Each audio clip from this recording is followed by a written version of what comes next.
محترمہ بینظیر بھٹو کے قتل کو 13 برس ہو چکے ہیں۔ 13 برس گزر جانے کے باوجود بھی محترمہ بینظیر بھٹو کے قاتل آج تک قانون کے شکنجے میں نہیں آ سکے۔ بینظیر بھٹو کے قتل کا ذمہ دار کون؟ آج ہم اسی سوال کا جواب جاننے کی کوشش کریں گے۔ میں ہوں بابر علی پلی اور آپ کو دی ایکسپلوررز میں خوش آمدید کہتا ہوں۔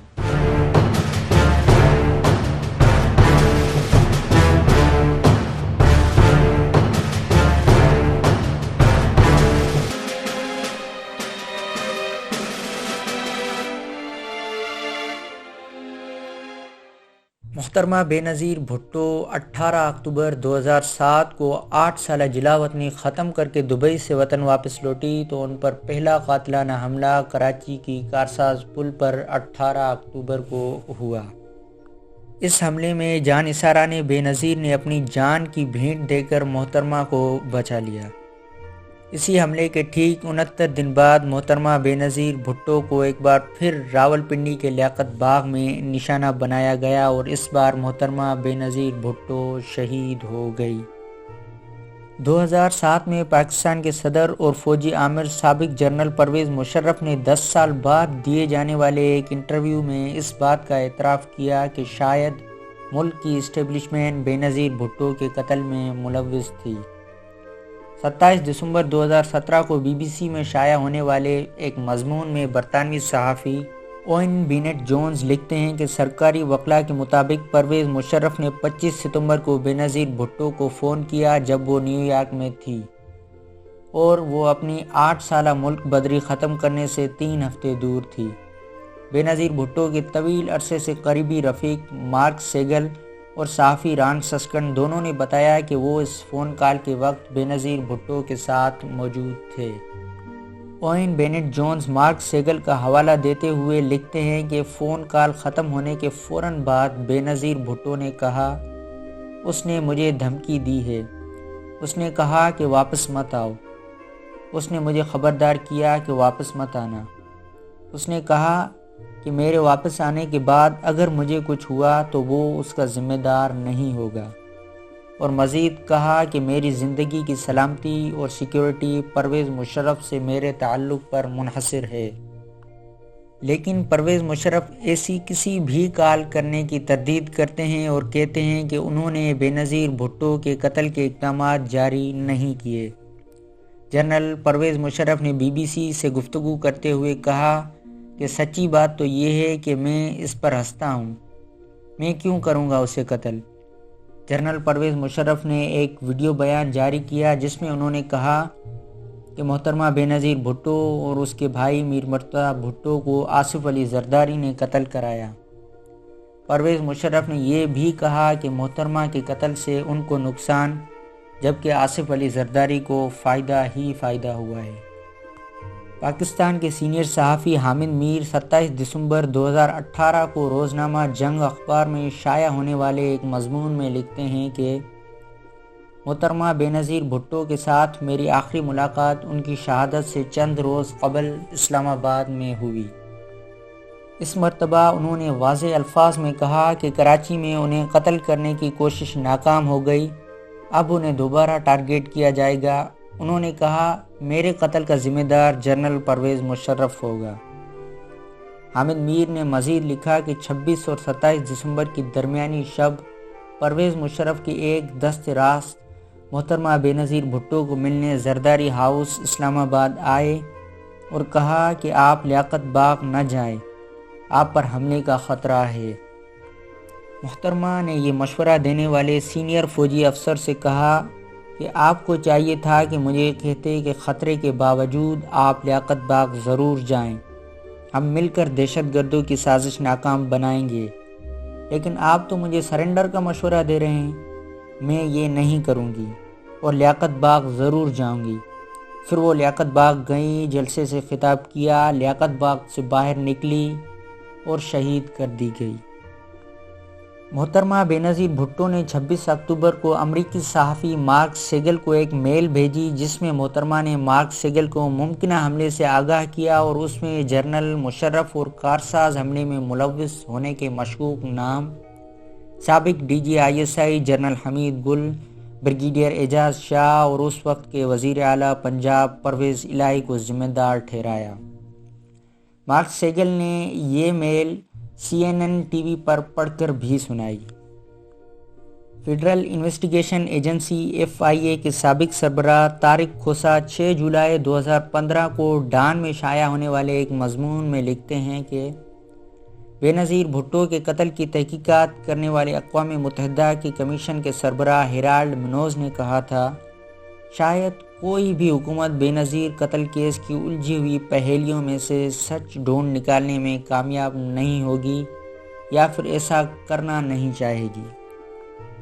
طارق کھوسہ اپنے مضمون میں لکھتے ہیں، اقوام متحدہ کے مشن نے جولائی 2009 میں بے نظیر بھٹو قتل کی تحقیقات کا آغاز کیا اور وفاقی حکومت نے 6 اگست 2009 کو FIA کو مزید تحقیقات کی ذمہ داری سونپی۔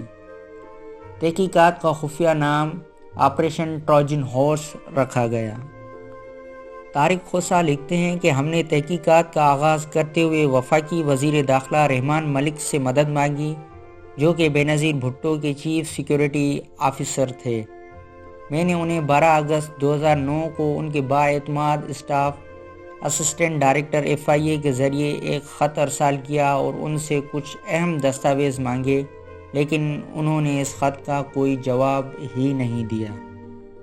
طارق کھوسہ مزید لکھتے ہیں کہ اقوام متحدہ کی کمیشن نے مئی 2010 میں اپنی رپورٹ جمع کروائی اور ان کے نتائج اور سفارشات پر ایک پروفیشنل کی حیثیت سے میں نے وزیر اعظم کو ایک خفیہ خط میں تبصرہ کیا، لیکن سیاسی اور سیکیورٹی اسٹیبلشمنٹ نے ان سفارشات کو ردی کی ٹوکری کی نظر کر دیا، لیکن امید ہے کہ آخر ایک دن سچ ضرور سامنے آئے گا۔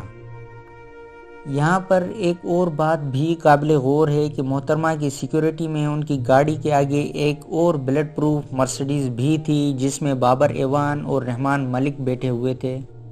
جب محترمہ پر فائرنگ اور حملہ ہوا تب بھی وہ گاڑی نہیں رکی اور جا کے زرداری ہاؤس اسلام آباد میں رکی۔ آج بھی یہ سوال کئی زبانوں پر ہوتا ہے کہ اتنے شدید سیکیورٹی خطرات کے باوجود محترمہ بے نظیر بھٹو گاڑی کی سن روف سے باہر کیوں نکلی۔ محترمہ کے ڈرائیور جاوید الرحمان کی تحقیقاتی ٹیم کو دیے گئے بیان کے مطابق محترمہ کو گاڑی کی سن روف کھولنے اور باہر نکل کر کارکنوں کے نعروں کا جواب دینے کا مشورہ ناہید خان نے دیا، لیکن ناہید خان ان الزامات کو یکسر مسترد کرتی ہے۔ ان کے مطابق بے نظیر نے گاڑی میں بیٹھتے ہی انہیں کہا کہ نواز شریف سے بات کروائیں، کیونکہ اس روز مسلم لیگ نون کے چند کارکن فائرنگ کے نتیجے میں مارے گئے تھے اور محترمہ نواز شریف سے اظہار افسوس کرنا چاہتی تھی۔ بریگیڈیئر جاوید اقبال چیمہ، جو اس وقت ترجمان وزیر داخلہ تھے، انہوں نے بے نظیر کی شہادت کے دوسرے دن 28 دسمبر کو پریس کانفرنس کرتے ہوئے کہا کہ جب دھماکہ ہوا تو بے نظیر نیچے گرتے ہوئے سن روف کے ہینڈل سے ٹکرائی اور اسی وجہ سے محترمہ کی شہادت واقع ہوئی، جبکہ بعد میں تحقیقات سے یہ ثابت ہوا کہ محترمہ ہینڈل لگنے سے نہیں بلکہ سر میں گولی لگنے سے شہید ہوئی۔ محترمہ بے نظیر بھٹو پر حملے کے 1 گھنٹے بعد ہی جائے حادثہ کو بھی صاف کر دیا گیا۔ اقوام متحدہ کمیشن رپورٹ کے صفحہ نمبر 33 پر یہ لکھا گیا ہے کہ کمیشن کو ایک شخص نے نام نہ ظاہر کرنے کے شرط پر یہ بتایا کہ ان کو SSP سعود عزیز نے رازداری میں کہا تھا کہ ملٹری انٹیلیجنس کے سربراہ میجر جنرل ندیم اعجاز نے ان کو ہدایت دی تھی کہ جائے واردات کو پانی سے دھلوا دیں۔ اقوام متحدہ کی اس تحقیقاتی کمیشن رپورٹ میں کہا گیا کہ واردات سے قبل خفیہ ایجنسیاں غفلت کی مرتکب ہوئیں اور واردات کے بعد تحقیقات میں رکاوٹیں ڈالتی رہیں۔ محترمہ بے نظیر بھٹو کا پوسٹ مارٹم بھی نہیں ہونے دیا گیا۔ اقوام متحدہ کمیشن کے سربراہ اپنی کتاب getting away with the murder میں محترمہ بے نظیر بھٹو کے قتل کے بارے میں لکھتے ہیں کہ قاتل شاید حکومت سے زیادہ طاقتور تھا اور اسی لیے قاتل کا پیچھا کرنے والے پراسیکیوٹر چودھری ذوالفقار علی کو 2013 میں اسلام آباد میں قتل کر دیا گیا۔ سچ تو یہ ہے کہ محترمہ کی شہادت کے بعد اقتدار میں آنے والی بے نظیر کی اپنی پیپلز پارٹی نے بھی کبھی محترمہ کے قتل کی تحقیقات میں سنجیدگی نہیں دکھائی۔ بہتر ہوتا کہ پیپلز پارٹی اپنے لیڈر کے نامزد کردہ قاتل کے ٹرائل کے لیے ڈٹ جاتی اور بے شک حکومت کی قربانی دے دیتی، لیکن مشرف کے ٹرائل پر آصف زرداری نے سمجھوتا کر دیا۔ کہیں ایسا نہ ہو کہ انہیں بھی محترمہ بینظیر بھٹو کی طرح اپنی وفا کا یقین دلانے کے لیے جان کی قربانی دینی نہ پڑ جائے۔ شاید ہیرالڈو منوز نے صحیح ہی کہا تھا کہ کوئی بھی حکومت بینظیر قتل کیس کی الجھی ہوئی پہلیوں میں سے سچ ڈھونڈ نکالنے میں کامیاب نہیں ہوگی، یا پھر ایسا کرنا ہی نہیں چاہے گی۔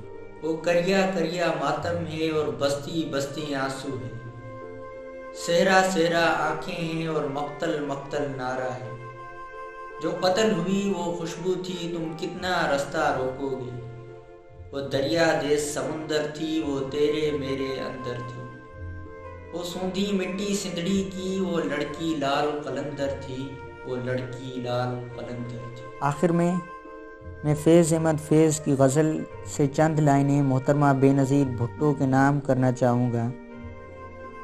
تیرے ہونٹوں کے پھولوں کی چاہت میں ہم دار کی خشک ٹہنی پہ وارے گئے، تیرے ہاتھوں کی شمعوں کے حسرت میں ہم نیم تاریک راہوں میں مارے گئے۔ قتل گاہوں سے چن کر ہمارے علم اور نکلیں گے عشاق کے قافلے، جن کی راہ طلب سے ہمارے قدم مختصر کر چلے درد کے فاصلے، کر چلے جن کے خاطر جہانگیر ہم جاں گنوا کر تیری دلبری کا بھرم، ہم جو تاریک راہوں میں مارے گئے۔ اگر ویڈیو پسند آئی ہو تو چینل کو سبسکرائب کرنا مت بھولیے۔